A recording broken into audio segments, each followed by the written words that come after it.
Hope you are really good. तो आप देख रहे हैं मेरा चैनल राणा जेनिक्स। मैं आज आपसे बात करने वाला हूँ आपकी स्टोरी द रेड ट्रैप, जिसको सालमन लागरॉफ ने लिखा है।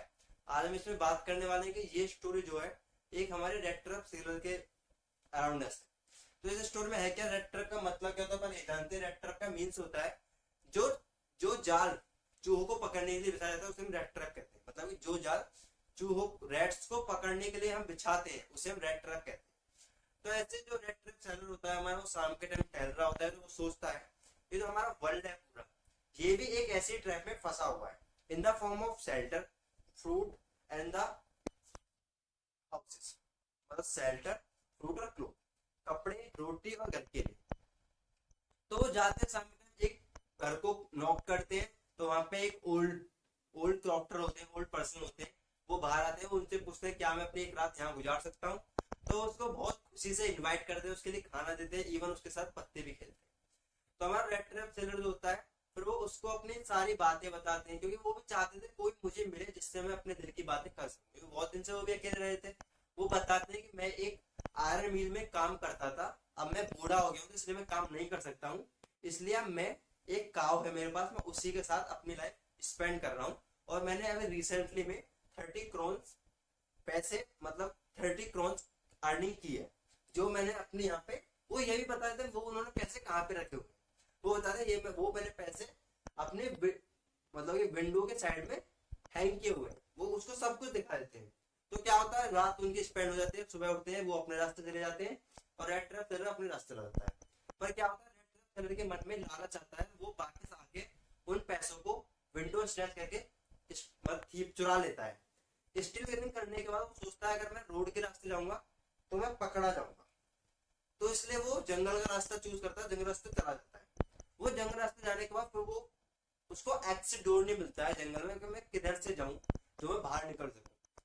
तो वो फिर सोचता है आज मैं भी इस ग्रेडेडनेस में, लालच के चक्कर में, इस ही ट्रैप, जिस ट्रैप में वर्ल्ड फंसा हुआ उसमें मैं फंस चुका हूँ इस पैसे की वजह से। तो वो क्या करता है, फिर वो अपनी आस खो देता है कि मैं इस जंगल से नहीं निकल पाऊंगा, मेरा एंड यहीं पे हो जाएगा। तो फिर क्या होता है, वो एक साउंड सुनता है हैमरिंग की, जैसे किसी चीज को हैमर मतलब पीटा जा रहा हो, इससे वो आवाज साउंड सुनता है। तो साउंड को फॉलो करते करते, वो साउंड को फॉलो करते हुए एक देखता है कि सामने एक आयरन मिल है। तो आयरन मिल में जाके उसकी फनल के पास जाके आराम करना, क्योंकि ठंड बहुत हो रही है तो फनल के पास जाके आराम करना होता है। तो फिर वहां के वर्क होते हैं, ज्यादा ध्यान नहीं देते, वो कहते हैं कि ये एक बैगर है और यहाँ पे डेली ऐसे बैगर आते रहते हैं रात स्पेंड करने के लिए, क्योंकि ठंड हो रही थी बाहर बहुत ज्यादा। तो क्या होता है, फिर वहां पे जो आयरन मिल का ओनर होता है वो राउंडिंग के लिए आता है, चेकअप करने के लिए कि वर्क क्या चल रहा है। तो वो उस रेड ट्रैप सेलर को, जिसका नाम पैडलर होता है, उसे कर्नल कह के ग्रेडिंग से मिलता है, मतलब उसको नमस्ते जो भी उसकी ग्रेडिंग होती है वो करता है। ग्रेडिंग करने के बाद वो कहता है कि तुमको भी मेरे साथ चलना होगा मेरे घर पे।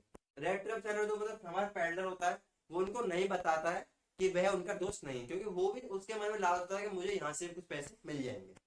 बट ऐसा कुछ नहीं होता है, उसको घर ले जाने के लिए कहते हैं तो वो मना कर देता है कि अगर मैं इनके घर जाऊंगा तो ये इनको मेरी पहचान पता चल जाएगी और ये फिर मुझे किसी को पुलिस को पकड़वा देंगे, कुछ भी जो वो सोच रहे होते हैं एटसेट्रा। ठीक है। तो जो हमारा आयरन मिल का ऑनर था उसका नाम होता है आयरन मास्टर। ठीक है। उसका नाम आयरन मास्टर, तो उसको बहुत ही ज्यादा फोर्स करता है कि तुम्हें मेरे साथ चलना होगा, मेरे घर में कोई नहीं है, मेरी वाइफ एक्सपायर हो चुकी है, मैं भी अकेला रहता हूँ। तो वो उसको वो मना करता है, रिफ्यूज करता है, मैं आपके साथ नहीं जाऊंगा। वो डर रहा होता है ना कि मेरी अगर सच्चे पता नहीं तो मेरे साथ क्या करेंगे। तो फिर एक उनकी जो आयरन मिल के मालिक होते हैं आयरन मास्टर, उनकी डॉटर होती है एल्डा। क्या होती है, उनको फिर वो कहती है, उनको मनाती है कि उनको मतलब कि कन्विंस करती है चलो आप हमारे साथ चलो, हम आपको अच्छा खाना देंगे और आपको कपड़े देंगे, आपने बहुत दिन से कुछ खाया भी नहीं होगा। वो समझ जाती है, उनको आइडेंटिफाई कर लेते हैं वो है कौन। वो समझ जाती है एक बैगर है, इसने बहुत दिन खाना नहीं खाया है और उसके पास कपड़े ढंग के नहीं। और जो हमारे आयरन मास्टर होते हैं वो उसको जज नहीं कर पाते हैं। तो क्या होता है, वो उनकी बातों को लविंग केयरिंग को सुन देख कर, तो वो इतनी प्यार से बातें कर रही है, उनकी केयरिंग कर रही होती है, तो वो उसको रिफ्यूज नहीं कर पाते, उसके साथ वो उनके घर चले जाते हैं। तो क्या होता है, वो कहते हैं, जो हमारी एल्डा विल्सन होती है वो उनको फिर कहती है आप कपड़े चेंज कर लो, नहा लो, कपड़े चेंज कर लो, मैं इतने खाना तैयार करती हूँ, जो भी खाना वो तैयार करती हूँ। तो फिर क्या होता है कि जो हमारे आयरन मास्टर होते हैं वो समझ जाते हैं कि ये मेरा वो फ्रेंड नहीं है जिससे मैं समझ रहा था, ये कोई मतलब कि कोई और है, ये कोई बैगर्स है, कोई रोबर्स है, वो समझ जाते। तो फिर वो जब हमारे जो पैडलर होते हैं, जब उनकी आंखों में देखते हैं, वो समझ जाते हैं कि इनको पता चल गया है कि मैं इनका वो दोस्त नहीं हूँ जो ये मुझे समझ रहे थे। तो पहले से खुद ही बता सकते हैं कि इसमें मेरी कोई गलती नहीं है, मैंने आपसे मना किया था कि मैं आपके साथ नहीं कर सकता, आपने मुझे जबरदस्ती फोर्स किया, आपकी डॉटर ने मुझे कन्विंस किया, मैं आपके साथ जब यहाँ पे मैं आपके साथ वरना नहीं आना चाहता था। तो फिर क्या होता है, जब वो उनको कन्विंस करते हैं, फिर इतने वो जा रहे होते हैं, वो पुलिस पे फोन करते हैं, पुलिस को पकड़वा दूंगा, तो वो जा रहे होते हैं हमारे पैडलर।